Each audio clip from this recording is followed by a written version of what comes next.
परमात्मा को पाने तथा उसका वास्तविक लाभ प्राप्त करने के लिए पवित्र बाइबल में प्रमाण है कि प्रभु ने मनुष्य को अपना ही स्वरूप बनाया। 6 दिन में सृष्टि रचकर 7वें दिन विश्राम किया। कुरान शरीफ में प्रमाण है कि हजरत मोहम्मद को खुदा स्वयं कह रहे हैं कि मैंने तुम्हें उस परमात्मा की महिमा बताने के लिए भेजा है। वो परमात्मा कबीर है जिसने 6 दिन में सृष्टि रची तथा 7वें दिन तख्त पर जा विराजा। उसकी खबर किसी बाखबर से पूछ कर तो देखो। कृपया अवश्य सुनिए जगत गुरु तत्वदर्शी संत रामपाल जी महाराज के अमृत वचन। दर्शकों, यह कहानी है हरियाणा करनाल के रहने वाले कंवर पाल शर्मा जी की, जिन्होंने हिंदू धर्म में प्रचलित सभी भक्ति साधनाएं की और व्रत व तीर्थ यात्राएं भी की, लेकिन इन सब के बावजूद इनके जीवन में दुख दर्द खत्म होने का नाम ही नहीं ले रहा था। दर्शकों, आज कंवर पाल जी मीडिया के सामने बता रहे हैं कि मेरे जीवन में खुशहाली लौट आई है और उसके जिम्मेदार केवल संत रामपाल जी महाराज है। आइए जानते हैं क्यों कंवर पाल जी सभी को संत रामपाल जी महाराज से नाम दीक्षा लेने को कह रहे हैं। आइए सुनते हैं कंवर पाल जी की कहानी, उन्हीं की जुबानी। सर नमस्कार। नमस्कार जी। सर क्या नाम है आपका? मेरा नाम है जी कंवर पाल शर्मा। कंवर पाल जी कहाँ से आए हैं आप? मैं जिला करनाल, गांव स्टोंडी, हरियाणा से हूँ जी। संत रामपाल जी महाराज से नाम दीक्षा लेने से पहले आप क्या भक्ति साधनाएं करते थे? मैं बजरंग बली का भगत था जी और जन्माष्टमी के व्रत रखता था। कम से कम 20 साल मैंने व्रत रखे जन्माष्टमी के और बजरंग बली जी के मंगलवार के जी। और उसके बाद फिर मैं मतलब कि और भी नवरात्रे के भी व्रत रखता था, 4 धाम की यात्रा पे भी जाता था और मंदिर गुरुद्वारे सब जगह जाता था। अपने खेड़े पितरों को भी पूरी तरीके से मनाता था। तो मतलब काफ़ी मैंने एक 50 रुपये का रजिस्टर लिया, उसमें सीताराम सीताराम लिखता रहता था जी। मैं बहुत ज़्यादा भक्ति करता था जी। सर हिंदू धर्म में प्रचलित वो सभी साधनाएं आप कर रहे थे जो हिंदू धर्म में बताई जाती हैं, यहाँ तक कि आप गुरुद्वारों में भी गए हैं। तो सर हम आपसे ये जानना चाहेंगे कि भक्ति साधनाएं आप पहले कर ही रहे थे, तो फिर संत रामपाल जी महाराज जी से नाम दीक्षा आपने क्यों ली? मैं इतनी साधना कर रहा था, फिर भी शारीरिक रूप से, आर्थिक रूप से और मानसिक रूप से दुविधा में रहता था कि मुझे शायद परमात्मा की प्राप्ति नहीं हुई है। और उस परमात्मा की तलाश करने के लिए जैसे परमात्मा की एक वाणी आती है सतगुरु रामपाल जी महाराज की, जब तक मिले ना गुरु साचा करो 10 पाँचा। तो इसलिए मैंने काफ़ी गुरु भी बनाए, लेकिन मेरी जो सतगुरु की तलाश थी वो संत रामपाल जी की शरण में आके पूरी हुई जी। सर जैसा कि आपने बताया कि आपको पूर्ण परमात्मा की तलाश थी और पूर्ण संत आप खोज रहे थे, हम आपसे यह भी जानना चाहेंगे कि संत रामपाल जी महाराज से नाम दीक्षा लेने से पहले आपको क्या क्या समस्याएं थी? मुझे स्टोन की प्रॉब्लम थी जी। जब मैं +2 में पढ़ता था, 18-19 साल मेरी एज रही थी, तो मुझे स्टोन की प्रॉब्लम हो गई थी। इसका दर्द इतना होता था कि मुझसे बर्दाश्त नहीं होता था, मेरी जान निकलने को हो जाती थी। धरती पे बैठ के 2-2 4-4 घंटे में लोचता था, इधर उधर भागता था, अस्पतालों के चक्कर काटता था। अल्ट्रासाउंड कराने के बाद मुझे पता लगा कि मुझे स्टोन है। फिर मैंने मेडिकल और आयुर्वेदिक दवाइयाँ यूज करनी शुरू की, जिसके बाद मेरे को 7-8 साल बाद वो पथरी मेरी निकली और मुझे राहत मिली। लेकिन 1 साल बाद फिर पथरी बन गई। ऐसे ही मुझे कम से कम 10 बार पथरी बनी और 10 बार निकली। तो मैं 10-20 साल कम से कम इसी रोग से जूझता रहा। फिर मैंने अक्टूबर 2013 में संत रामपाल जी की शरण ग्रहण करी, तब मुझे इस पथरी से छुटकारा मिला। और फिर मैंने 2-3 मर्यादा में रह के सेवा सिमरन और दान किया, तो मुझे 2-3 साल हो गए थे इस प्रकार से चलते हुए। फिर मुझे पेशाब का बंधा पड़ गया, क्योंकि मैं सेवा सिमरन और दान की तरफ ध्यान छोड़ दिया था और बिजनेस काम धंधे में ज़्यादा फोकस करने लगा था। तो मैं 2-3 दिन के लिए मुझे पेशाब का बंधा पड़ गया। नाम दान लेने के बाद फिर मैंने भक्ति शुरू की, तो मेरी वो पेशाब की प्रॉब्लम भी ख़त्म हुई और मैं शारीरिक रूप से बिल्कुल एकदम रेडी हो गया। और जबकि मेरी उम्र जब 40 साल थी तो मैं अपने आप को 50-55 साल का मानता था, लेकिन जब अब मेरी उम्र 50 साल की है तो मैं अपने आप को 40 साल का मानता हूँ जी। तो सतगुरु रामपाल जी ने शारीरिक, मानसिक, आर्थिक इतने लाभ दिए कि गिनती नहीं कर पाऊंगा जी मैं। सर संत रामपाल जी महाराज से नाम दीक्षा लेने के बाद आपको और क्या लाभ मिले? हाँ जी, मेरे कान में बचपन से ही प्रॉब्लम थी, काफ़ी दर्द रहता था और जिसकी वजह से वो बहता रहता था। तो मैं डॉक्टरों के पास जाता था तो वो कहते थे जी आपका ऑपरेशन करना पड़ेगा, और मेरे पड़ोस में एक महिला है, उनको भी यही प्रॉब्लम थी। तो उनको ऑपरेशन कराना पड़ा, लेकिन मेरे को परमात्मा ने सिर्फ़ दवाई खिलाने से ही उसको ठीक कर दिया जी। कौन से संत? सतगुरु रामपाल जी महाराज ने। क्या संत रामपाल जी महाराज से नाम दीक्षा लेने के बाद आपको और कोई लाभ भी मिला? हाँ जी, मेरे को आर्थिक रूप से भी लाभ मिला जी। मैं जो भी काम करता था उसमें ही नुकसान होता था, जो भी काम करता था उसी में नुकसान होता था। फिर मैंने सतगुरु रामपाल जी की शरण ग्रहण करने के बाद फिर मैंने काम करना ही बंद कर दिया और सेवा और अपनी जो कृषि है, जो खेती है, उसको स्टार्ट कर दिया आज। और पिताजी की पेंशन आती है और मतलब कि कृषि कर रहे हैं, तो उससे बढ़िया गुजारा हो रहा है जी। किसी प्रकार की कोई दिक्कत नहीं, कोई परेशानी नहीं। जबकि इससे पहले मैं कमाता काफ़ी था, मैं मैकेनिक था, कलर टीवी, एलसीडी, एलईडी वगैरह की रिपेयरिंग करता था, एसी की, वॉशिंग मशीन की, सब की रिपेयरिंग करता था। मेरी तीनों जेबें नोटों से भरी रहती थी, लेकिन घर में कोई बीमारी आ गई, ये झगड़ा हो गया, वो झगड़ा हो गया, नशा पत्ता करना, उल्टे सीधे काम करने, मतलब पैसा फिर भी लोगों से मांगता ही रहता था, लेकिन गुजारा नहीं होता था जी। लेकिन सतगुरु रामपाल जी की शरण में आने के बाद अब ना तो किसी से मांगना पड़ता, भले किसी को अगर जरूरत है तो दे देते हैं जी, पर मांगते नहीं किसी से। मेरी माता जी तो एक तरीके से जो पारंपरिक आस्था होती है पितरों की, खेड़े की, बूढ़ी माता की, कुल देवी की, इन सब में व्यस्त थी वो। और इसके रहते रहते वो उनकी भी काफ़ी डाउन स्थिति हो गई थी और कम से कम उनका 3-4 महीने से खाना पीना बिल्कुल रुक गया था। तो फिर मैंने उनको परमात्मा का नाम दान दिलाया, तो एकदम वो ऊपर नीचे भी नहीं चढ़ पा रही थी 5-10 सालों से, और वो ऊपर नीचे भी चढ़ने लगी। और जो उसकी पारंपरिक भक्ति कर रही थी वो उसने त्याग दी, और संत रामपाल जी की अब प्रथम मंत्र का वो जाप कर रही है, तो उसको शारीरिक रूप से भी काफ़ी लाभ मिला जी। क्या आप कोई नशा भी करते थे? हाँ जी, नशा मैं अपने घर परिवार से छुप के करता था जी। उनके सामने तो कभी करता नहीं था, तो इसलिए शायद छुप के इसीलिए करता था क्योंकि मुझे एक दिन ये छोड़ना था परमात्मा का ज्ञान समझ के। इसलिए परमात्मा ने मुझे पर्दे में रख दिया ताकि मेरे घर वालों को भी नहीं पता लगा, और मेरा ये नशा पत्ता भी छूट गया पूरी तरीके से परमात्मा सतगुरु रामपाल जी महाराज की शरण ग्रहण करने के बाद। सर हम आपसे ये जानना चाहेंगे कि संत रामपाल जी महाराज जी से नाम दीक्षा लेने के बाद आपको बहुत सारे लाभ मिले, जबकि संत रामपाल जी महाराज से नाम दीक्षा लेने से पहले भी आप भक्ति साधना कर रहे थे लेकिन आपको लाभ नहीं मिल रहे थे। तो सर आप क्या कारण मानते हैं कि संत रामपाल जी महाराज जी से नाम दीक्षा लेने के बाद आपको लाभ मिले, पहले आपको लाभ नहीं मिल रहे थे? इसका क्या कारण मानते हैं? जो हम मतलब कि इससे पहले साधनाएं कर रहे थे वो गीता के अनुसार नहीं थी, शास्त्रों के अनुसार नहीं थी, शास्त्रों के विरुद्ध थी, इसलिए हमें कोई लाभ नहीं हो रहा था। अब जो हम भक्ति कर रहे हैं सतगुरु रामपाल जी की शरण में रह के मर्यादा में, उससे हमें लाभ भी हो रहा है, मानसिक भी, शारीरिक भी और आर्थिक भी। तो इसलिए ये शास्त्र अनुकूल भक्ति है, जबकि हम जो पहले कर रहे थे वो शास्त्र अनुकूल भक्ति थी। सर हिंदुस्तान में बहुत सारे धर्मगुरु हैं, क्या आप मानते हैं कि संत रामपाल जी महाराज के अलावा आप किसी अन्य धर्मगुरु से नाम दीक्षा लेते तो भी आपको लाभ मिल जाते? नहीं, उनसे नाम नहीं मिल सकता क्योंकि वो शास्त्रों अनुकूल भक्ति नहीं करवा रहे। वो अपनी मनमानी ऊपर नीचे वाले जो उनके पहले ऋषि मुनि महात्मा हुए हैं, पंडित हुए हैं, उनके हिसाब से वो मतलब कि ज्ञान दे रहे हैं, जबकि सतगुरु रामपाल जी महाराज शास्त्रों अनुकूल भक्ति करवा रहे हैं मर्यादा में रह के। इसीलिए हमें इससे लाभ हो रहा है, जबकि पहले उनसे नहीं हो सकता। सर आप भगत समाज को क्या संदेश देना चाहेंगे? इस वर्ल्ड में, इस जगत में, इस पृथ्वी पे केवल सतगुरु रामपाल जी महाराज ही एक ऐसे संत हैं जिनकी शरण ग्रहण करने से हमारे सब दुख दूर हो जाते हैं, और हम और जगत के लोगों का भी दुख दूर करवाने लायक बन जाते हैं। इसलिए सतगुरु रामपाल जी महाराज की शरण में आओ और अपना कल्याण करवाओ। जी बहुत बहुत धन्यवाद। सत साहिब। दर्शकों, अभी आपने सुने संत रामपाल जी महाराज से दीक्षा प्राप्त करके सुखी हुए भक्त के अनुभव। अब देखिए जगत गुरु तत्वदर्शी संत रामपाल जी महाराज के मंगल प्रवचन। और क्या कहता है परमात्मा की वाणी में लिखा है, तावा रोवत धर्म निनागर, कहाँ गए मेरे सुख के सागर।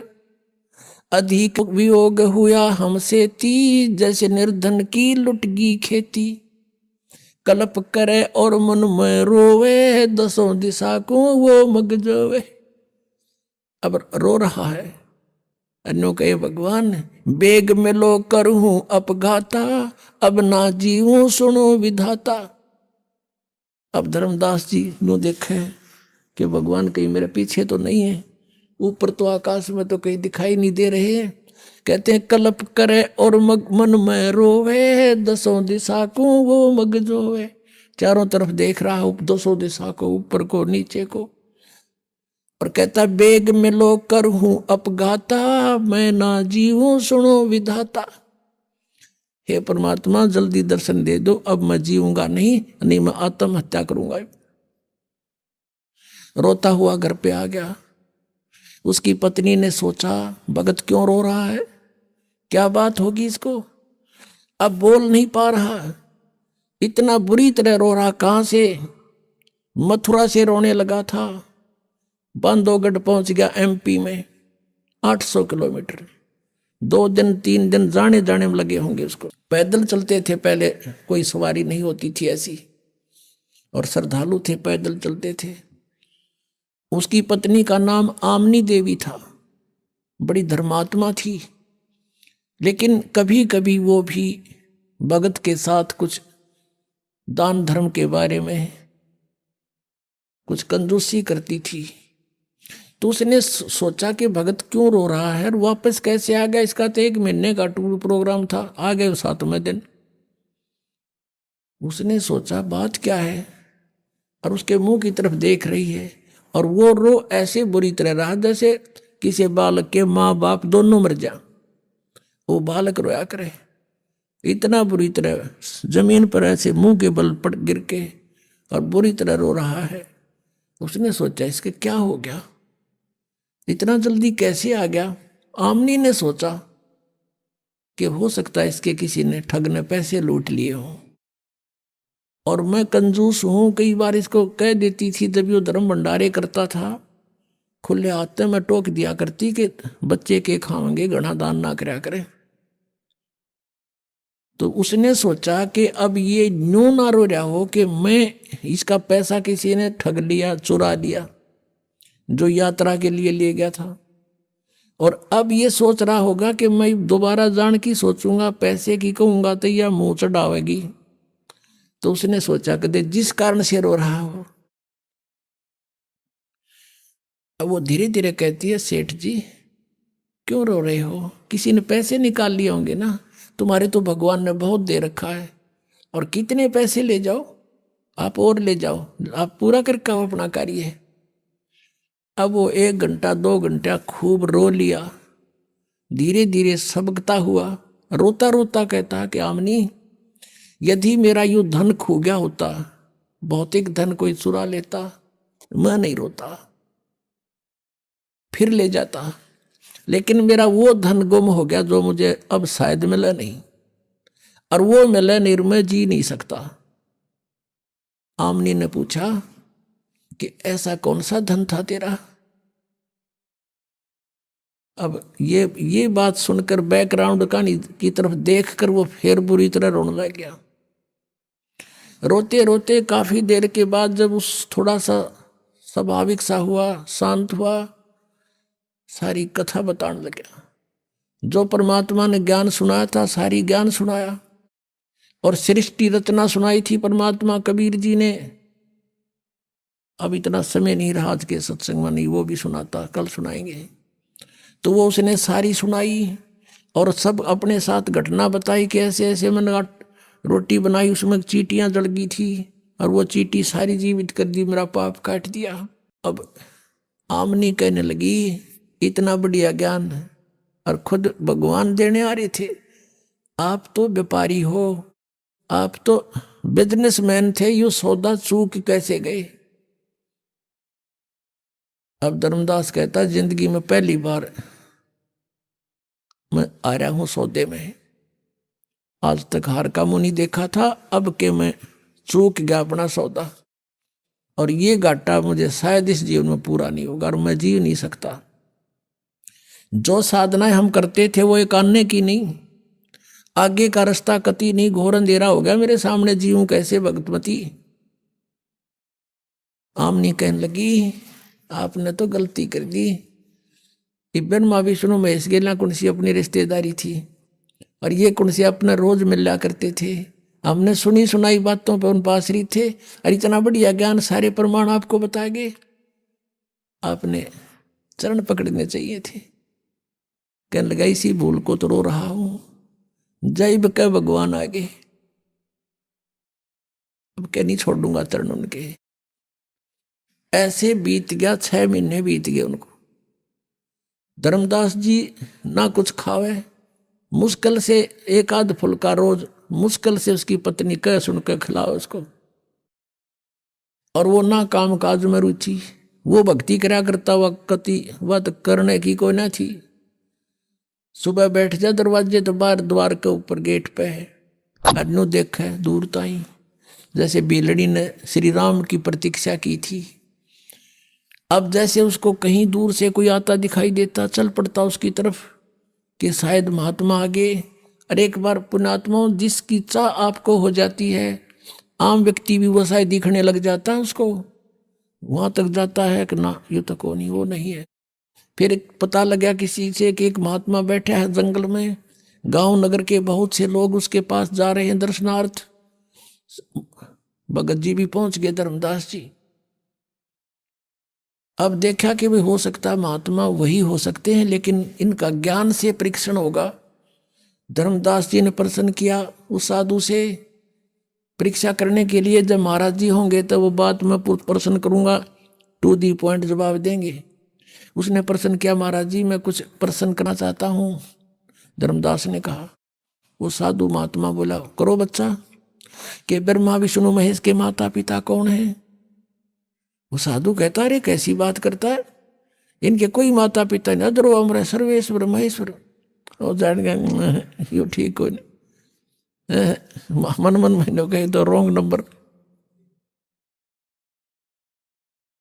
उठ का आ गया। ऐसे 6 महीने बीत गए। फिर परमात्मा ने उसकी पत्नी में प्रेरणा की। उसकी पत्नी ने कहा कि मार भगत आपका तो वेट भी आधा रह गया, अरे ऐसे तो आप मर जाओगे।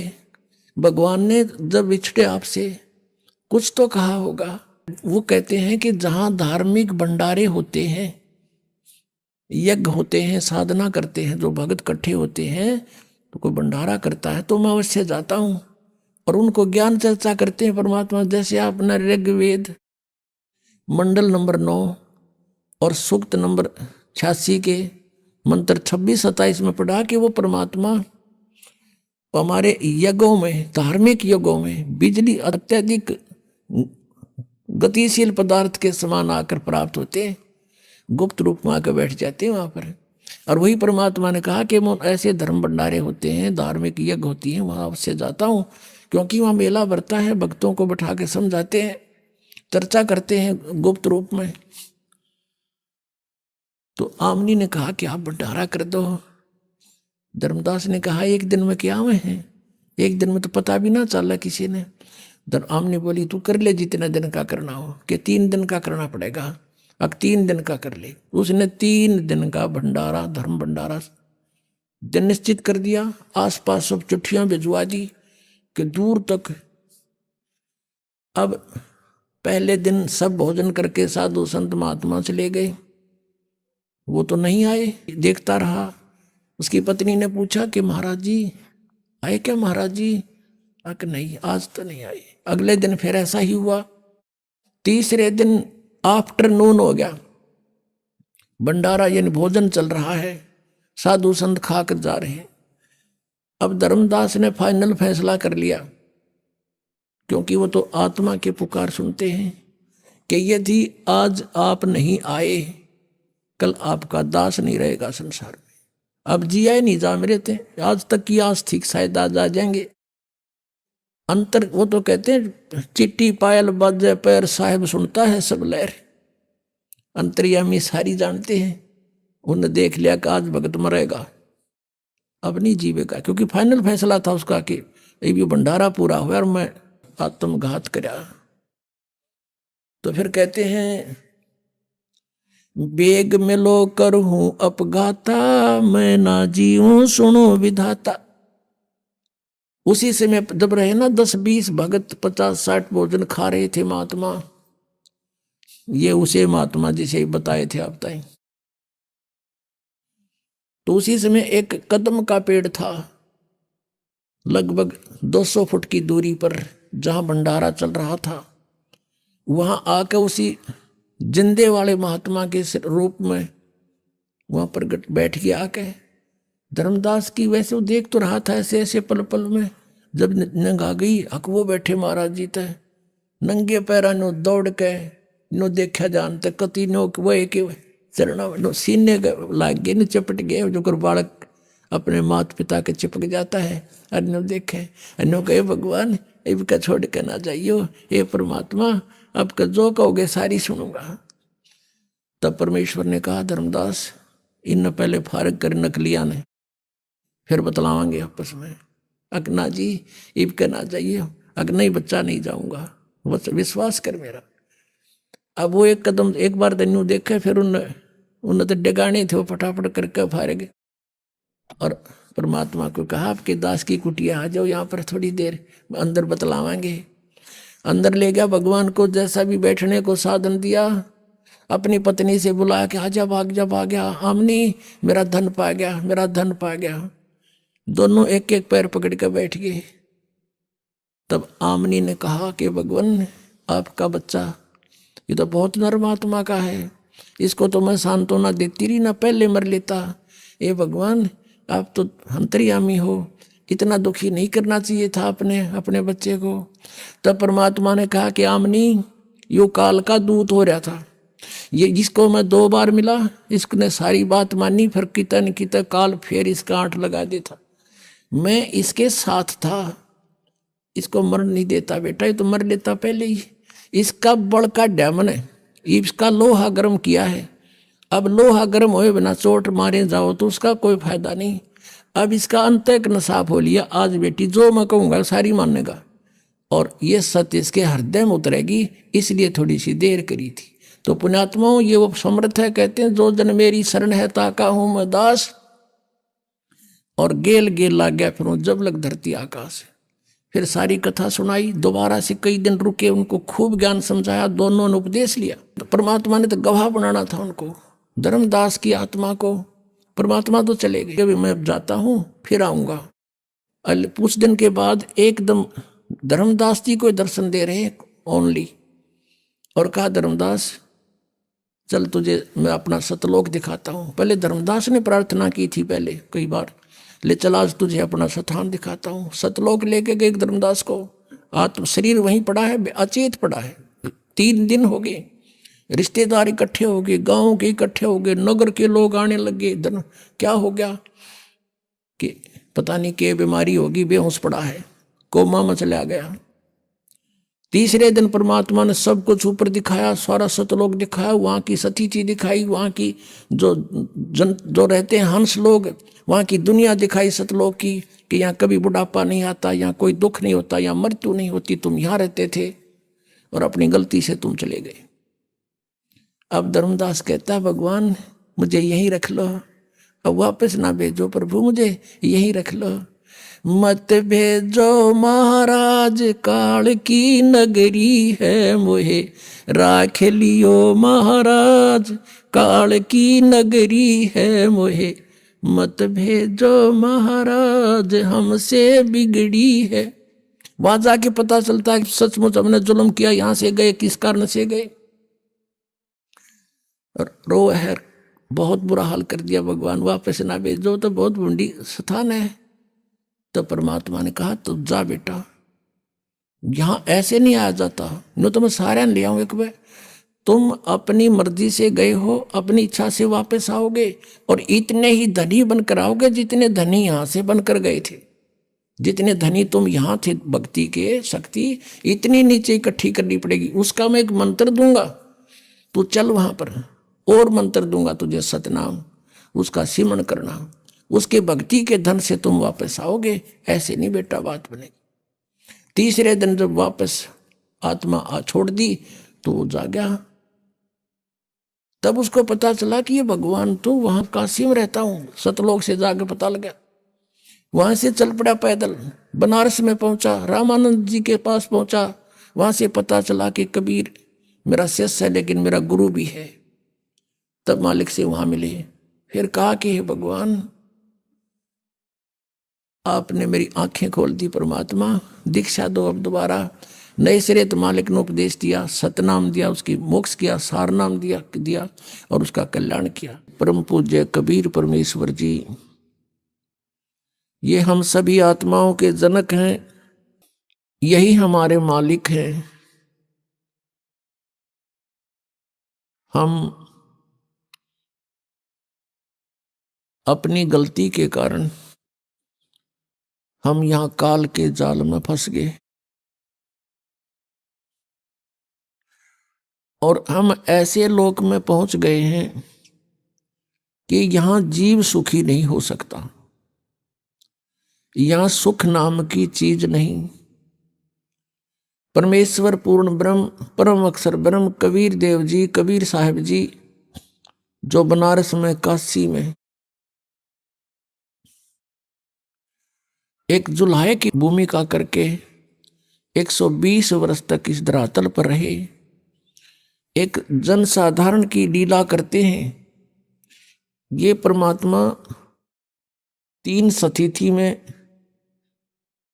सर्व ब्रह्मांडों की सतिथि को संभालते।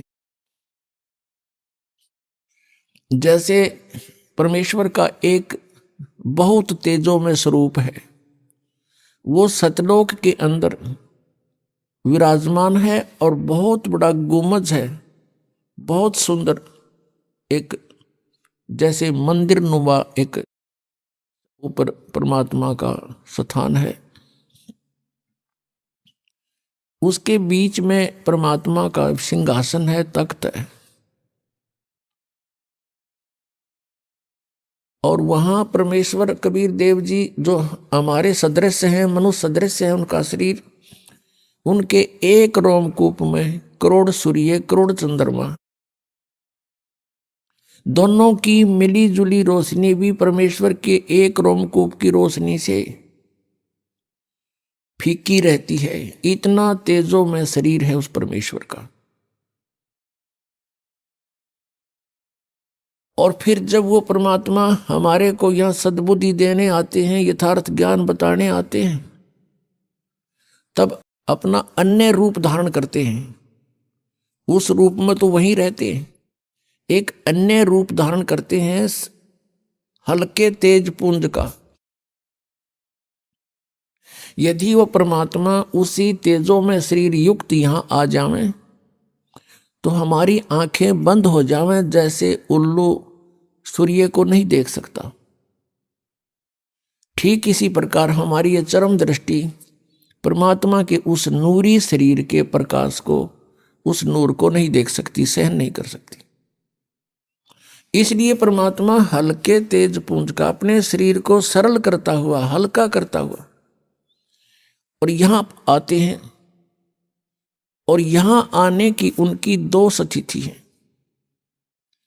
एक तो एक युग में वो पूरा जीवन जीते हैं जैसे एक जन साधारण का जन्म होता है। जैसे एक बच्चा उत्पन्न होता है, धीरे धीरे बड़ा होता है, फिर अपने रोजगार में लग जाता है, एक गृहस्थी चलाता है, ऐसे फिर वो चला जाता है, वृद्ध होता है। एक ऐसी भूमिका प्रत्येक युग में परमात्मा करते हैं। वो जन्म नहीं लेते क्योंकि वो भगवान है। वो एक शिशु रूप धारण करके छोटे बालक का और तालाब के अंदर कमल के फूल पर विराजमान होते हैं।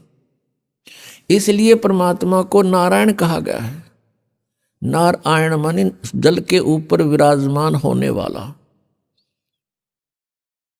तो वो परमात्मा एक लीला करते हैं। वहां से पूर्व के जो संस्कारी हंस होते हैं, बहुत अच्छी आत्मा होती हैं, उनको वो प्राप्त होते हैं और फिर लीलामय तरीके से वो धीरे धीरे बढ़ होने लगते हैं। वो कोई भी जलपान नहीं करते। फिर कुंवारी गायें दूध देती है परमात्मा के आशीर्वाद से। कुंवारी गायों के दूध से उस बालक रूपधारी परमात्मा की परवरिश की लीला होती है। फिर वो बड़े होते हैं तो अपने तत्व ज्ञान का प्रचार करते हैं। ये परमात्मा की दूसरी सतिथि है। और तीसरी सतिथि अर्थात यहां आने वाली दूसरी सतिथि, वो कभी भी किसी समय प्रकट हो जाते हैं। जैसे एक मेहमान आता है, अतिथि आता है। अतिथि का अर्थ होता है जिसके आने की तिथि पूर्व निर्धारित ना हो, कभी भी आ जावे। तो कबीर परमेश्वर, वो पूर्ण ब्रह्म, परम अक्षर ब्रह्म, कभी भी कहीं पर भी एक साधु रूप बनाकर कुछ दिन कहीं रह करके कुछ पुण्यात्माओं का उद्धार कर देते हैं और अच्छी आत्मा को मिलते हैं। ये उस परमात्मा की तीसरी स्थिति है, अतिथि रूप में आने की। जैसे यजुर्वेद अध्याय नंबर 5 के मंत्र नंबर 1 में दोनों स्थिति बताई है। अग्ने तनुरसी, अग्नि माने परमेश्वर, परमेश्वर का तेजो में शरीर है, इसलिए परमात्मा को अग्नि नाम से उपमा दी गई है। अग्नि माने है तेजो में स्वरूप, तेजो में परमेश्वर। अग्नि तनुरसी है परमेश्वर, आपका शरीर है, आप सह शरीर हैं, आपका बहुत सुंदर शरीर है। विष्णुवे तवा सोमस्य तनुरसी, तवा माने उस परमेश्वर का, विष्णुवे माने सबका धारण पोषण करने के लिए, तवा माने उस, विष्णुवे माने सबका धारण पोषण करने के लिए। अमर पुरुष का, सोमस्य अमर पुरुष का शरीर है। विष्णुवे तवा सोमस्य तनुअसी, तो उस परमात्मा का सबका धारण पोषण करने के लिए भी शरीर है। श्रीमद् भगवत गीता अध्याय नंबर 15 के श्लोक नंबर 1 से 4 में उल्टे लटके हुए संसार रूपी वृक्ष की स्थिति बताई है कि इस संसार को ऐसा जानो जैसे उल्टा लटका हुआ वृक्ष हो, जिसकी जड़ ऊपर न हो और तीनों शाखा रजगुण ब्रह्मा सदगुण विष्णु तम गुण शिव जी, ये शाखा नीचे को हो। इस संसार रूपी वृक्ष के सभी विभागों को तत्वदर्शी संत ही बता सकता है। जो उसके सभी विभाग बताता है वो तत्वदर्शी संत है। उस तत्वदर्शी संत की प्राप्ति के उपरांत तत्व ज्ञान रूपी शस्त्र के द्वारा इस अज्ञान को काटकर, अर्थात इस तत्व ज्ञान को समझकर उसके पश्चात परमेश्वर के उस परम पद की खोज करनी चाहिए, जहां जाने के बाद साधक फिर लौटकर संसार में नहीं आते। गीता जी अध्याय नंबर 15 के श्लोक नंबर 16-17 में 3 पुरुष बताए हैं, 3 प्रभु, एक सरपुरुष, एक अक्षर पुरुष। सरपुरुष ये 21 ब्रह्मांड का स्वामी है, इसको ब्रह्म भी कहते हैं, सरब्रह्म भी कहते हैं, सरपुरुष भी कहते हैं। अक्षर पुरुष ये 7 संघ ब्रह्मांड का मालिक है, लेकिन इन दोनों के शरीर नाशवान है। इनके अंतर्गत जितने प्राणी हैं सबके, वो सभी नाशवान है। केवल जीव आत्मा किसी की नहीं मरती, वो तो कुत्ते गधे की भी नहीं मरती। इसलिए गीता जी अध्याय नंबर 15 के श्लोक नंबर 17 में तुरंत कहा है कि उत्तम पुरुष है तू अन्य परमात्मा इति उदारते, यह लोग तरम आवेश विभर्ती अवय ईश्वर है। वो श्रेष्ठ परमात्मा तो कोई और ही है जिसको परमात्मा कहते हैं, और वही तीनों लोकों में प्रवेश करके सबका धारण पोषण करता है। वो है अवय ईश्वर, अविनाशी परमात्मा। तो तीनों लोकों में प्रवेश करके धारण पोषण कौन करता है? जैसे मूल से, जड़ से पूरे वृक्ष को आहार प्राप्त होता है, पूरे वृक्ष का पोषण करता है जड़। अब जड़ रूपी भगवान वो परम दिव्य पुरुष है, परम अक्षर ब्रह्म है। तो वो कबीर देव है। ये वो कबीर देव है जो बनारस में काशी में आए थे और दानक की भूमिका किया करते थे। पुण्यात्माओं, हमारे सदग्रंथ जो हैं, जैसे पवित्र चारों वेद, पवित्र श्रीमद् भगवत गीता पवित्र पुराण, इन सदग्रंथों को हम यथार्थ ज्ञान युक्त मान रहे हैं और हैं भी न्यो की न्यो, और जो इनके अंदर लिखा है वो सत्य है। तो हम परमात्मा को पहचानने के लिए अपने सदग्रंथों को आधार बनाएंगे, जिनको पवित्र हिंदू धर्म पहले से ही सत्य मानता है, उस पर पूर्ण रूप से आश्रित है। तो उन्हीं सदग्रंथों से हम भगवान पहचानेंगे, उनमें क्या लिखा है और कैसी महिमा है परमात्मा की, कैसी लीला करते हैं भगवान। तो फिर परमात्मा के पहचानने में हमें कोई भूल नहीं लगेगी। अभी तक हमें भूल लगी हुई थी, हमें कोई भी बता दे ऐसा है भगवान, हम मान लेते थे, ऐसा है भगवान, हम वो भी मान लेते थे। ब्रह्मा है भगवान, हम उसको भी मान लेते थे। विष्णु है भगवान, हम उसको भी मान लेते थे। शंकर है परम शक्ति, हम उसको भी मान लेते थे, क्योंकि हमें ज्ञान नहीं था। अब जैसे ये पंथ चल रहे हैं कुछ, ये कहते हैं सतलोक में सचखंड में चलो और वहां परमात्मा निराकार है, सतपुरुष है ही नहीं वहां पर, और आत्मा ऐसे मिल जाएगी वहां जैसे बूंद समुद्र में। बताओ, अक्ल मारी जा रही। समुद्र में कोई कहे चलो डूबन चलांगे, कितने तैयार होंगे डूबन खातिर। यहाँ वैसे हाँ भरे जाओ बेशक, पर डूबन का टाइम आओगा जब एक नाव डूबे उड़े, सारे भाग जाएंगे छोड़ गए। तो यहाँ ये नकली पंथ चल रहे हैं, ये कहते हैं वहाँ भगवान है नहीं, निराकार ही प्रकाश है। तो वहाँ क्या करेंगे हम जाके, जब भगवान नहीं, हम तो परमात्मा को मिलने चले हैं, परमात्मा वहाँ है नहीं। अब जैसे कोई गाय की महिमा गाता है, गाय दूध देती है, बहुत अमृत सा दूध देती है, बड़ा लाभदायक पशु है, और सभी की इच्छा होती है हम गाय लें, और फिर कहें गाय तो है ही नहीं, गाय तो निराकार है, या कोई ये थोड़ी हुई कोई। परमात्मा की इतनी महिमा बता रखी है वेदों में, सदग्रंथों में। जिन महापुरुषों को आकर मिले हैं उन्होंने अपने आंखों देखा हाल भगवान का बता रखा। अब उनको हमने अनदेखा कर दिया, इन झूठों की बातों को स्वीकार कर लिया। ये नकली पंथ, जो ये राधा स्वामी पंथ, जय गुरुदेव पंथ, धन धन सतगुरु पंथ, ये सारे झूठ बोले कति 100 की 100। इनने किसी ने भगवान नहीं मिला, कख नहीं पता इनको।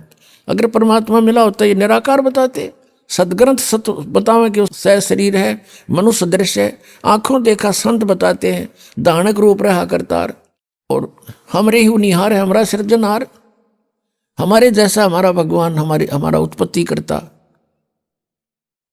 तो पुण्यात्माओं, दास का उद्देश्य है कि पहले हम अपने जिन सदग्रंथों को सही मानते थे उन्हीं से परिचित हों, फिर दिखता को नहीं भगवान के पहचान की और मोक्ष की कोई समस्या खत्म। क्योंकि इतना सिंपल मार्ग है, इस जैसा मार्ग नहीं। इन काल के दूतों ने काल प्रेरणा से अपनी प्रभुता दिखाने के लिए हठ योग शुरू कर दिए, सिद्धियां प्राप्ति करने के लिए खड़े होकर तप, उल्टा होकर के तप, और नरे अनुष्ठान करने लगे, सुहा करके। ये तो नाशकरण की विधि ढूंढा करते थे। एक दूसरे पर प्रभु पाकने के लिए किसी ने एक सिद्धि प्राप्त कर ली तो दूसरा ने सोचा 3 करूं मैं, और तब इससे मैं सुपरियत कहलाऊं जनता में।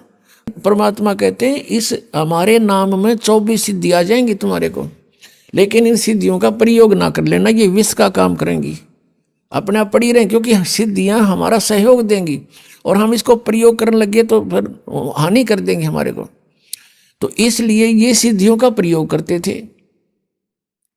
जैसे एक सिद्धि सब सागर पीवे, एक अगस्त ऋषि थे, परमात्मा पाने के लिए घर त्याग कर जंगल में साधनाएं शुरू कर दी। अब इनकी बहुत लंबी चौड़ी कहानियां हैं। बचपन जंगल में निकल गया, 30-40 वर्ष का हो गया, फिर भ्रमण शुरू कर दी। यानी पहले बैटरी चार्ज करता था, 1 वर्ष में 6 महीने तपस्या साधना करता था, 6 महीने भ्रमण करता था गांव गांव नगर नगर में जाके। तो उसकी महिमा होगी। एक राजा की संतान नहीं थी, राजा ने उस पता लगा कि बड़े पहुंचे हुए महापुरुष हैं, जंगल में साधना करके आए हैं। तो राजा ने प्रार्थना करके अपने पास हफ्ते 10 दिन रखे, सेवा की, फिर प्रार्थना की कि हमारे संतान नहीं है। अगस्त ऋषि ने कहा ठीक है, हो जाएगी, संतान हो जाएगी। अगस्त ऋषि चले गए, पीछे से राजा के घर कन्या ने जन्म लिया। अब वो घूमता घूमता 12 वर्ष के बाद फिर उसी रेंज में आ गया। 6 महीने साधना करता था, 6 महीने ऐसे जंगल में, गांव गांव नगर नगर में घूमता था। तो 12 वर्ष के बाद उसी साइड का नंबर आ गया। राजा को पता चला कि वो महापुरुष आ रहे हैं, अगस्त ऋषि।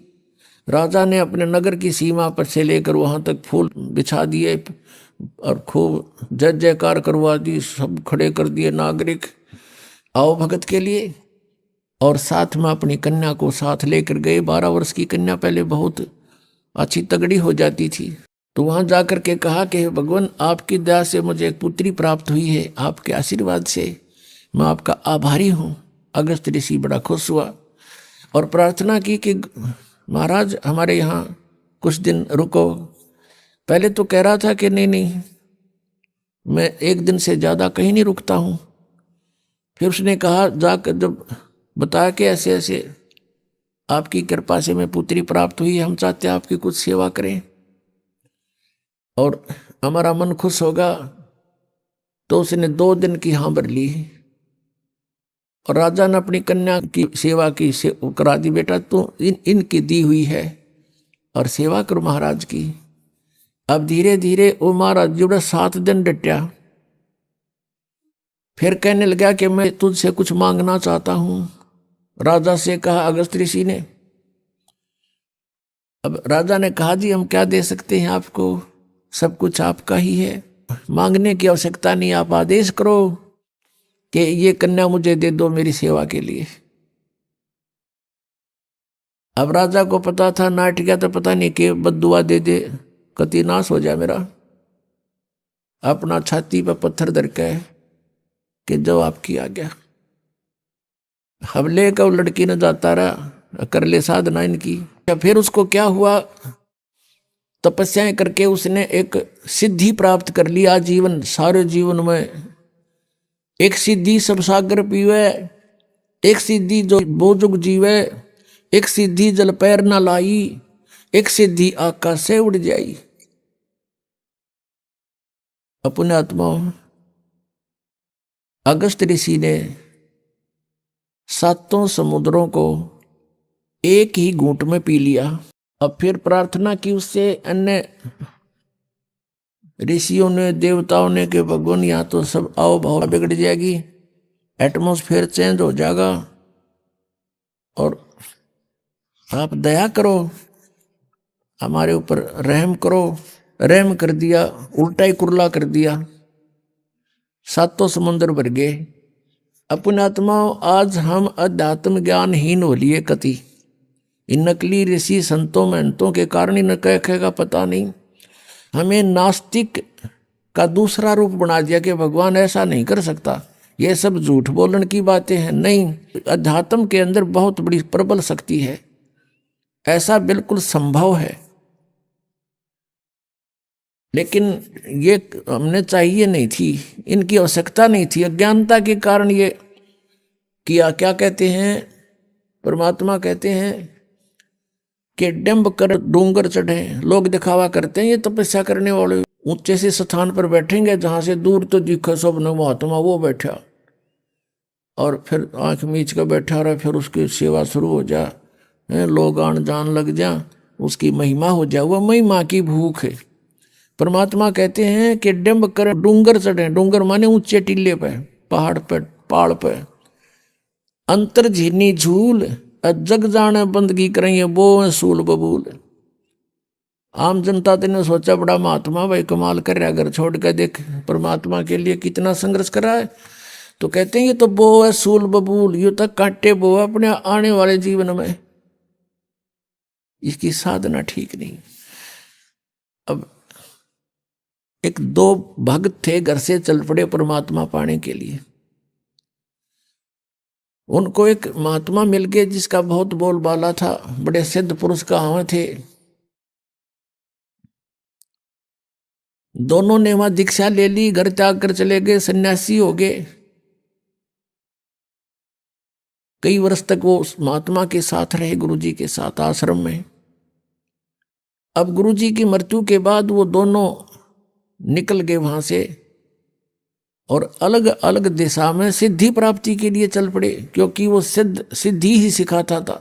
जो उनमें से एक था उसको परमेश्वर कबीर देव जी का सत्संग मिल गया। जैसे आप जी को अभी बताया कि परमात्मा 3 स्थिति में अपने संसार के सभी कार्यों को संभालते हैं। एक मतलब पूर्ण रूप ऊपर बैठे हैं, सब ब्रह्मांडों का कंट्रोल करते हैं। अन्य रूप जैसे प्रत्येक युग में एक जीवन ऐसा करके जाते हैं, बच्चे के रूप में प्रकट होते हैं, जन्म नहीं लेते, वो सह शरीर आते हैं, सह शरीर चली जाते हैं। 120 वर्ष रहे थे कलयुग में और सब अपना ज्ञान प्रचार करके अपनी अमृत वाणी लिपिबद्ध करवा के अपना ज्ञान सारा सुख संवेद दे करके चले गए थे, सह शरीर गए थे। और दूसरी स्थिति वो कहीं भी आकर प्रकट हो जाते हैं, जैसे आदरणीय धर्मदास साहिब जी को मिले, आदरणीय नानक साहिब जी को बेई नदी पर मिले थे, अन्य को दिखाई दे नहीं रहे थे, ओनली नानक साहिब जी को दिखाई दे रहे थे। और जो ही नानक साहिब जी ने बेई नदी में डुबकी लगाई स्नान करने के लिए, वहीं से उनको अंतर ध्यान कर लिया। जनता ने सोचा डूब गए, सब जाल जुट डाले, दूर दूर तक खोज की, कुछ नहीं मिला, सतलोक में ले गए, फिर वापस छोड़े, तीसरे दिन वहीं खड़े मिले। तो ऐसे परमात्मा इन पुण्यात्माओं को मिलते हैं, फिर वो अपनी ऐसे आकर के वो परमात्मा कुछ लीला करते हैं। इसी प्रकार वो कहीं प्रकट होकर के कुछ दिन कुछ क्षेत्र में रह जाते हैं, कोई उनका गांव नाम पूछते हैं तो वो गोल मोल कर जाते हैं, संतों के गांव नहीं पूछा करते, तो जनता भी नहीं ज्यादा खोजबीन करा करती। अभी आपने सुने संत रामपाल जी महाराज के मंगल प्रवचन। आइए अब सुनते हैं संत रामपाल जी महाराज जी से नाम दीक्षा लेकर सतभक्ति करके अद्भुत लाभ प्राप्त करने वाले अनुयायियों के विचार। दर्शकों, ये कहानी है राजस्थान के अलवर जिले में रहने वाली तारा जी की, जो हिंदू धर्म में प्रचलित सभी साधनाएं करती थीं और इतनी भक्ति साधना करने के बाद भी इनके जीवन में दुख बढ़ते ही जा रहे थे। इनकी बेटी की भी अचानक मृत्यु हो गई थी और परिवार में आर्थिक व शारीरिक समस्याएं बढ़ती जा रही थीं। लेकिन ऐसा क्या हुआ जो तारा जी का दुखमय जीवन अचानक सुख, शांति और खुशी में बदल गया? आखिर क्यों तारा जी ने सभी भक्ति साधना त्याग कर संत रामपाल जी महाराज की शरण ग्रहण की? आइए जानते हैं तारा जी की कहानी, उन्हीं की जुबानी। नमस्कार जी। नमस्कार जी सर। क्या नाम है आपका? जी तारा। आप कहाँ से आए हैं? Alwar 60 foot road. संत रामपाल जी महाराज जी से आपने नाम दीक्षा कब ली? 2015 में ली थी, 10वां महीना 11 तारीख थी।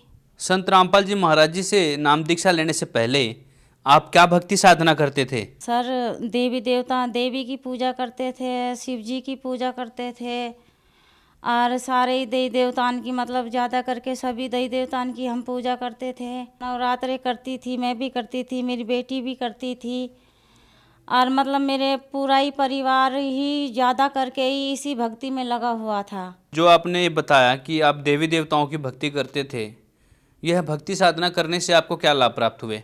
सर इससे तो मेरे को कुछ भी लाभ प्राप्त नहीं हुआ कि मेरी एक लड़की थी 10वीं पास करके, वो भी मर गई। मेरा एक जेठ था, वो भी एक्सपायर हो गया, वो रेल के नीचे कट के मर गया। और लड़की मेरी बाथरूम में ऊपर की बीमारी ने घोट के मार दी और मैं देखती रही सामने बैठी बैठी। और मेरे को मालूम था कि मैं देवी के ऊपर इतना विश्वास करती थी कि जिसके ऊपर मैं मेरा सारा घर परिवार छोड़ दिया। और मैंने देखा कि मेरी बेटी के साथ में उसने पकड़ के और गला घोट दिया और मैं गेट से बाहर बैठी बैठी देखती रही। अब मेरे को मालूम ना कि ये मर गई लड़की, तो छत पे पानी की टंकी फुल भर गई। तो मेरे को पता लगा, मैंने कहा लाली गेट खोल, और मैंने कहा मोटर बंद कर, तो मोटर बंद नहीं करी। मैंने पड़ोस में ज़ोर से चीखी चिल्लाई तो मेरे सारे पड़ोसी आए भाग भाग के। वो बोला कि भाई क्या होगा? मैंने कहा पता नहीं है, तो गेट नहीं खोल रही। अब मेरे को मालूम तो था कि भाई इसको किसी ने दबाया, लेकिन अगर मैं ऐसा कुछ बोलूं तो किसी को विश्वास नहीं आएगा, तो ये कहेगा कि ये लड़की पागल हो गई। तो इसकी वजह से मैं कुछ नहीं बोली तो पड़ोसी वो लड़की निकाल के और हॉस्पिटल लेके गया तो उसमें कुछ भी नहीं था। वो लड़की तो यही ख़त्म कर दी थी दबा के। अब वहाँ से लेके आया तो मैंने यहाँ पे घर पे ला के वो लड़की लिटा रखी थी, तो मैंने देखा तो एक औरत उसके साथ में, जिसको हम देवी करके मानते थे, वो उसके साथ में मेरे को चाय पीती हुई नज़र आ रही थी। तो मैंने कहा कि ये कैसी देवी है जो मरी हुई के साथ में भी चाय बैठ के पी रही है। तो हमें भगत जी, अब हम उस टाइम तो हम सर कुछ कह नहीं पाए, लेकिन हाँ कि लड़की को दाह संस्कार करने के बाद में जब हमने हमारे आदमी से बोला कि मैंने कहा मुझे कुछ ऐसा दिखाई देता है और मुझे लड़की की गर्दन दिखाई देती है और बकरे की गर्दन भी दिखाई देती है, तो घर वाले कहने लगा कि तुझे ने कुछ टेंशन हुई पड़ी है लड़की की, इसकी वजह से तू ऐसे बोलती रहती है। तो भगत जी मेरी एक लड़का है 7 साल का, वो ऐसे अचानक से कमरा में वैसे ही खेल रहा था 7 साल का, और बैठे बैठे उसने फांसी लगा ली, गर्दन पे फांसी लगा ली। तो मेरी लड़की कुछ लेने के लिए आई थी, तो वो देख के एकदम सो और ज़ोर से चिल्लाई पापा मम्मी। तो मेरा परिवार भी मेरे पास ही था कुछ, तो आया भाग के, तो देखा तो लड़का मेरा बकस पे पड़ा हुआ है और गर्दन चुन्नी से बांध के खिंची हुई है। उसको निकाला तो हमारा छोटा वाला लड़का मेरा 1 साल 11 महीना का था वो। तो छोटा लड़का देखा तो छोटा लड़का बिल्कुल खूनों में नहा चुका था। तो हम भाग के शाणा के पास गया, उन्होंने कहा कि भाई 10,000 रुपया लगेंगे तो हम तेरा पक्का इलाज कर देंगे, वरना अभी तो तेरी लड़की गई हैगी तो तुम्हारे घर से कोई और भी जाएगा। तो मेरे को शक था कि या तो मैं जाऊं या फिर मेरा आदमी जाएगा। उन्होंने 10,000 रुपया मांगा, हमने 10,000 रुपया दिया, कुछ भी फायदा नहीं हुआ, कुछ भी। उसके बाद में हमारे पास एक भगत जी आता जाता था, लक्ष्मण भगत जी, तो उन्होंने कहा कि आप हमारे गुरुजी का नाम ले लो। मैंने कहा भैया हम तेरे गुरु का नाम कैसे लें, अब हम दई देवता कैसे छोड़े। तो बोले तो तुम क्यों, तुम्हारे ऊपर इतनी बुरी परेशानी आ रही हैगी कि वो हमारे घर पे आते जाते रहते, वो उनको सारी बात का मेरे घर का पता, हम उनको कुछ बात भी नहीं बताते थे, तो वो हमारे घर पे आके चुपचाप ही बैठ जाते थे और मैं कुछ नहीं बताती थी उसको कि भाई हमारे घर पे कोई सियाना तांत्रिक आएगा, मैं कुछ नहीं बताती थी।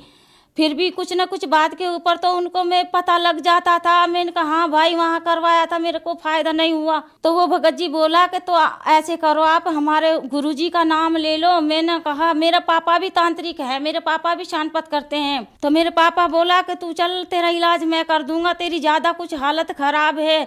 तो मेरी सर ऐसी हालत हुई पड़ी थी कि ना मैं खाना खा सकती, ना मेरा बड़ा लड़का खाना खा सकता था। मैं ये कहती थी कि परमात्मा मेरे को 2 गास में रोटी खा लूँ तो कम से कम मैं पानी तो पी सकूँ, लेकिन मैं 2 गास रोटी भी नहीं खा पाती थी। तो मेरा पापा और मेरी मम्मी आई, मेरे को साथ में मुबारकपुर लेके चली गया। अब मेरे को इलाज करने लगा तो मेरे पे तो कुछ असर ही नहीं पड़ता पापा का कि भाई क्या कर रहा है। मैं ज़ोर ज़ोर से चिल्लाती और ज़ोर ज़ोर से ये रोती कि भाई मेरे को कोई बचा लो, अरे मेरे को कोई बचा लो। मैंने सर ये भी कह दिया था कि अगर कोई मेरा घर मकान लेना चाहता है तो मैं मेरा घर मकान भी दे दूँ, लेकिन मेरे बच्चों की मेरी ज़िंदगी बच जाए, मैं किराया में मेरी ज़िंदगी निकाल लूँगी। मेरी लड़की तो गई, लड़की जाने के बाद में दूसरी लड़की अब मेरी 12वीं में है। वो लड़की भी मेरी वही बात बोलने लगी जो लड़की मेरी बड़ी वाली बोलती थी। बड़ी वाली लड़की मेरी बोलती थी मम्मी आप टेंशन मत करना, मैं मरूंगी। मैंने कहा नहीं बेटा ऐसे नहीं बोले करते। जब वो ऐसी बात बोलती थी तो मेरा बड़ा दिल घबराता था। मैंने कहा ये मेरी बेटी मेरे साथ क्या बोलती है। मुझे क्या दिमाग में आता था कि आप कहीं कोई गलत लाइन तो नहीं है आपकी जो आप ऐसे बोलते हैं। बोले नहीं मम्मी तू पागल है, मैं ऐसा कभी नहीं सोच सकती। तो बेटा आप ऐसे क्यों कहती हो, हमें मालूम नहीं था कि भाई इसके कुछ ऊपर की बीमारी आती है और वो आके बोलती है। तो मैंने कहा नहीं बेटा ममता मैं तेरे बिगड़ जी नहीं पाऊंगी। तो वो कहने लगी मम्मी 1 साल नहीं जी होगी, 2 साल नहीं ठीक होगी, तीसरी साल में अपने आप ठीक हो जाओगा। 1 साल मुझे कोई ना मिला, दूसरी साल में मुझे संत रामपाल के चर्चे मिले। तो मैंने ना पानी पिया ना मैंने खाना खाया। मैंने लक्ष्मण को बुला के बोली भगत जी मेरा तो कोई पता नहीं कि मैं बचूं कि ना बचूं, लेकिन मेरा बच्चा तो है। भाई तू मेरे को इन्हें तेरे गुरु का नाम दिला दे, अब मैं सब कुछ छोड़ दूंगी, मुझे कुछ भी नहीं चाहिए।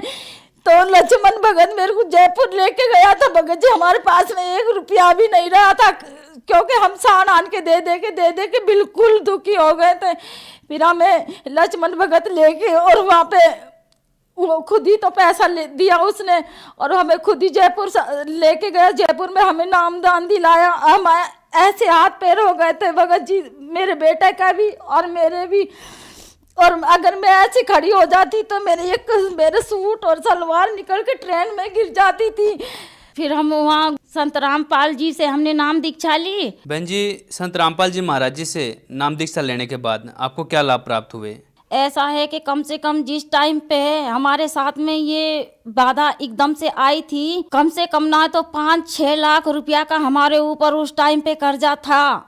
कर्जा भी हमने ऐसा है कि भाई तेरे से पैसा लेके किसी को दे दिया, उससे पैसा लेके उसको दे दिया, ऐसे करके कम से कम ना तो उस टाइम पे मेरे पास सिर पे 5-6 लाख रुपया रख रखा था। फिर हमने गुरुजी से नाम दीक्षा ली तो अब हमारे पास में किसी का कोई कर्जा भी नहीं है। और जब भी मैं गाड़ी की विचारती थी कि कोई गाड़ी ले लूं तो जब भी मेरे को एक्सीडेंट हुआ नजर आता था तो हमारे आदमी से मैं बोलती थी कि हम गाड़ी नहीं लेंगे कि हम क्योंकि तुम्हारा एक्सीडेंट हो जाएगा।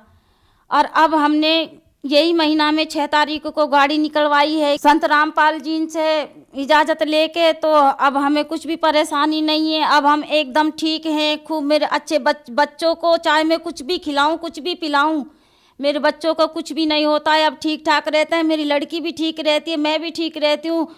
और हमारे आदमी के 3 गैठ थी पेट में और वो गैठ भी नहीं है, वो भी अब मेरे बच्चा खूब ठीक रहते हैं। कहीं पे भी दूध पियो, कहीं पे भी कुछ भी सफ़ेद चीज़ खाओ। पहले कभी मैं भी सफ़ेद चीज़ कभी कोई खा ना पाती थी, ना मेरे बच्चन को खिला पाती। अब मेरे बच्चान को चाहे कहीं पे आओ कहीं जाओ, अब हमें कोई परेशानी नहीं है। अब मेरी लड़की भी मेरी अब 12वीं में है, कोई परेशानी नहीं है। मेरी लड़की भी अब ठीक है। अगर कोई ये कहे, मेरे पीर वाला ये कहते हैं कि तूने कहाँ से नाम ले लिया, ये तूने सब कुछ छोड़ दिया, तो अगर हमारे कोई कुछ भी बोले तो भी हम ये परमात्मा को नहीं छोड़ सकते। हमें तो संत रामपाल जी हमारे परमात्मा हैं, हमें जीवन दान दे दिया तो हमारे तो ये परमात्मा है, हमारे ये भगवान है। संत रामपाल महाराज जी इनसे जब से हमने नाम दीक्षा ली हैगी, जब से हमें कोई टेंशन नहीं है। ये परमात्मा ने जो हमें ये मंत्र दिया है, जो हमें ये भक्ति बताई हैगी, हाँ सारे दुख कट जाते हैं इससे। और फिर कुछ भी बाधा नहीं आती है, ना कोई भूत प्रेत। और सबसे बड़ी जो हमें परमात्मा यही हमें इतना सुख दे रहा है तो हमारा जीवन मरण का भी दुख कट जाए। जीवन मरण से 84 में ना घूमे हम, 84 में ना भटके। हमें पूरा विश्वास है कि हमारा मोक्ष होगा। जब पृथ्वी पे कोई ऐसा तांत्रिक हमें नहीं मिला, कोई ऐसा हमें भगवान नहीं मिला कि जो हमारी बीमारी काट सके। आज 20-20 साल से हम कभी नींद भर के सो ना पाए, और जब से हमने रामपाल संत का नाम लिया है, जब से हम आराम से सोते हैं, तो हमारा मोक्ष तो अपने आप ही हुआ पड़ा है। कि क्यों हमें 20-20 साल होगी कि हम सो ना पाता था। जब तक हमारे आदमी हमारे घर नहीं आता था तो हम इधर उधर घूमता फिरता। अब हम किसी से ये भी ना बोल सके कि भाई हमें कोई प्रॉब्लम है, तो अब हम क्यों ना माने कि भाई हाँ हमारी मोक्ष होएगा। बहन जी, आप जन समुदाय को क्या संदेश देना चाहेंगे? उनको मैं यही कहना चाहती हूँ कि ये पत्थर पूजा छोड़ दो, कुछ मत पूजो, सिर्फ संत रामपाल से नाम दीक्षा लो और अपना मोक्ष करो। कि क्यों तुम ये अपनी दशा खराब कर रहे हो, कि इतनी बुरी दशा हो जाएगी कि बस पूछो मत। क्योंकि हमें मालूम है, हम इतनी भक्ति पूजा करते थे कि हमें 4 बजे तो नहा के हम मंदिर चले जाते थे। तो हमारे जितना हम घर में नहीं खाता था, इतना तो हम मंदिर में इनको पत्थरन में लगा देता। जब हमें कुछ लाभ ना मिला तो हम तो कहें कि परमात्मा किसी को भी लाभ नहीं देगा, ये पत्थर पूजा में जो घुसे हुए हैं। हम तो यही कहती हूँ कि सबसे कि सब संत रामपाल जी से दीक्षा लो और अपना कल्याण करवाओ। धन्यवाद जी। सत्साहेब।